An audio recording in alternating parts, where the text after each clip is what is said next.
सबको जय यीशु की। प्रभु यीशु क्रिस्त में प्यारे भाइयों बहनों, नवजीवन का संदेश इस शीर्षक के अंतर्गत प्रतिदिन का ईश्वर का जीवंत वचनों को सुनने के लिए, समझने के लिए, ग्रहण करने के लिए और उन वचनों के अनुसार जीवन बिताने की कृपा, शक्ति, सामर्थ्य, अनुग्रह मांगते हुए उन वचनों के अनुसार जीवन बिताने की विशेष कृपा मांगने के लिए मैं आप सभी लोगों का हार्दिक स्वागत करता हूं। आज नवंबर की 9 तारीख है, शनिवार का दिन है और आज के दिन में कलीसिया लैतरन महामंदिर का प्रतिष्ठान का पर्व दिवस मनाती है।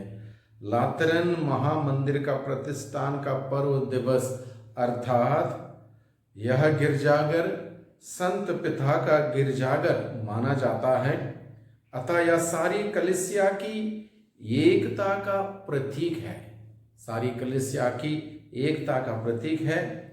इसलिए इस गिरजाघर के, इस महामंदिर के प्रतिष्ठान के पर्व को मनाने के साथ साथ प्रभु हम सभी लोगों के जीवन रूपी इस मंदिर को पवित्र रखने के लिए, निष्कलंक निर्दोष बनाए रखने के लिए हमें निमंत्रण देता, बुलाता है। इसलिए आज का पाठ का उदाहरण भी हमें इसी ओर इंगित करता है। प्रभु यीशु ने यरूशलेम के मंदिर की शुद्धिकरण जब किया, बेचने वालों को, खरीदने वालों को, सराफों को मेजें उल्टा दी, पैसे चितरा दिए और उनको बाहर करते हुए कहा, मेरे पिता का घर ये प्रार्थना का घर है, इसको बाजार मत बनाओ। यह संदेश प्रभु हम में से हर एक व्यक्ति को देता है। भाइयों बहनों, इस बात को हम समझें कि प्रभु आज के दिन में हम सबों से क्या कहना चाहता है। प्रभु ने कहा, मेरे पिता का ये घर, ये प्रार्थना का घर है, इसको बाजार मत बनाओ।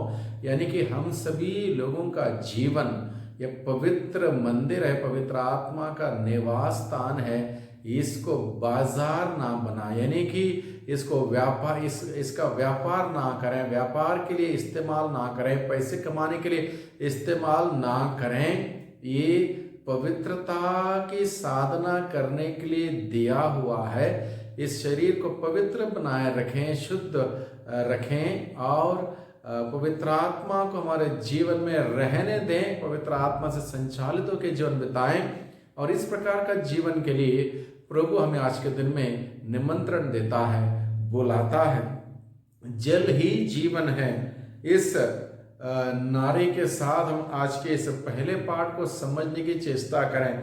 नबी एजेकियल हमें समझाते हैं कि मंदिर से निकलने वाला जल सभी जीव जंतुओं, पशु पक्षियों तथा वनस्पतियों तथा मनुष्यों को जीवन प्रदान करता है। जल जीवन प्रदान करने का प्रतीक है, जीवन का प्रतीक है।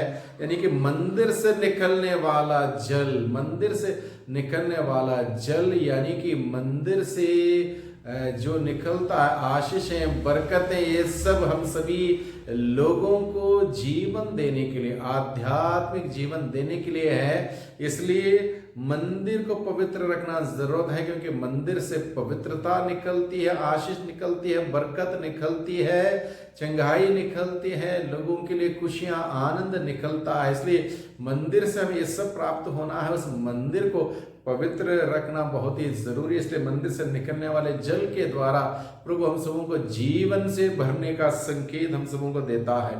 संत पौलुस हमें बताता है कि हमारा शरीर ईश्वर का मंदिर है और हमें इसकी पवित्रता बनाए रखने की जरूरत है। हमारा शरीर ईश्वर का मंदिर है, इसलिए हमारे शरीर को पवित्र बनाए रखने की जरूरत। हमारे इंद्रियों पर काबू, हम नियंत्रण रखें, काबू रखें, क्योंकि इंद्रियों के द्वारा हर प्रकार की बुराई, पाप हमारे अंदर प्रवेश करता है। इसलिए इंद्रियों पर काबू रखें, नियंत्रण रखें। हमारे पूरे शरीर पर हम अपना एक प्रकार का अनुशासन बनाए रखें, शरीर के मर्जी के मुताबिक जीवन ना बिताएं, बल्कि हम आदेश दें शरीर को क्या करना क्या नहीं करना।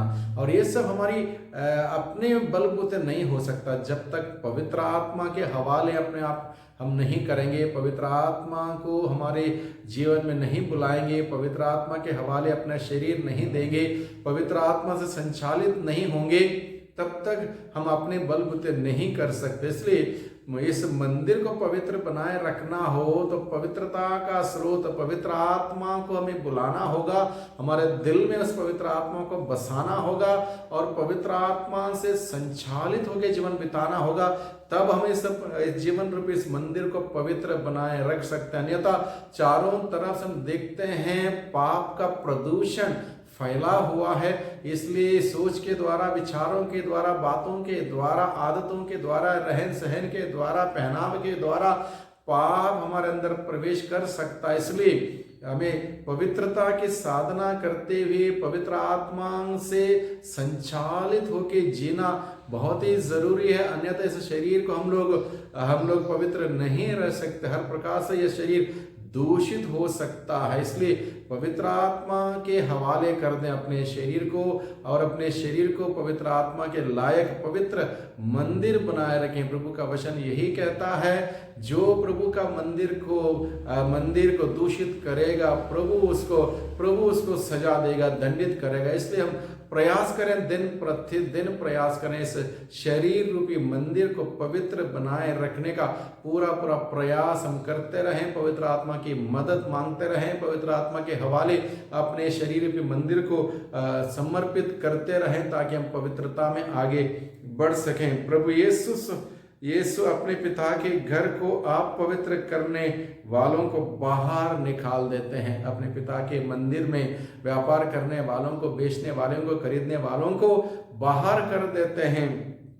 मेरे पिता के घर को बाजार मत बनाओ। प्रभु ने कहा, यही संदेश प्रभु हम सभी लोगों को देता है कि प्रभु का मंदिर हम बाजार ना बनाएं, बाजार का चीज के रूप में ना देखें, इस्तेमाल ना करें पैसे कमाने के लिए, व्यापार करने के लिए, बल्कि इस पवित्रता की साधना के लिए इस्तेमाल करें। प्रभु यही हमें बताता है। हमारा दिल ईश्वर का मंदिर है, किंतु हमें अपनी लालच, स्वार्थ, ईर्ष्या, बुरे विचार आदि के द्वारा उसे अपवित्र हम करते हैं। इसलिए हमारी स्वार्थ से हमें उदारता से परिवर्तित होना है, स्वार्थ की बातें त्यागनी है, शरीर को तपाना है, त्याग तपस्या करते हुए हमें पवित्रता की साधना करने की जरूरत है। प्रभु चाहते हैं कि हमारे दिल में रहने वाले पवित्र आत्मा को, इसलिए हम अपने दिल को हमेशा साफ रखें, हमारे दिल में पवित्र आत्मा जीने के लिए उस हिसाब से हम जीवन व्यतीत करें। इसलिए प्रभु ने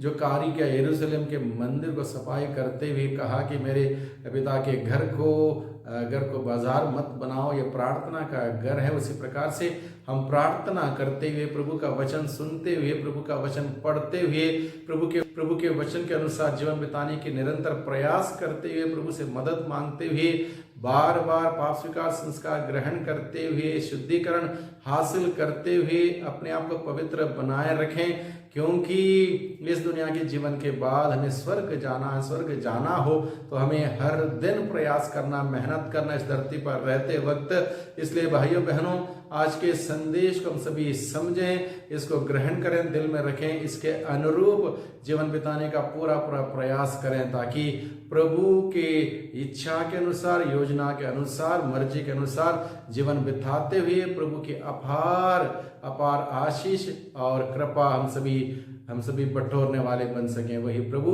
हम सबों की मदद करें, हम सबों को बहुतायत की आशीष प्रदान करें। सबको धन्यवाद, सबको जय यीशु की।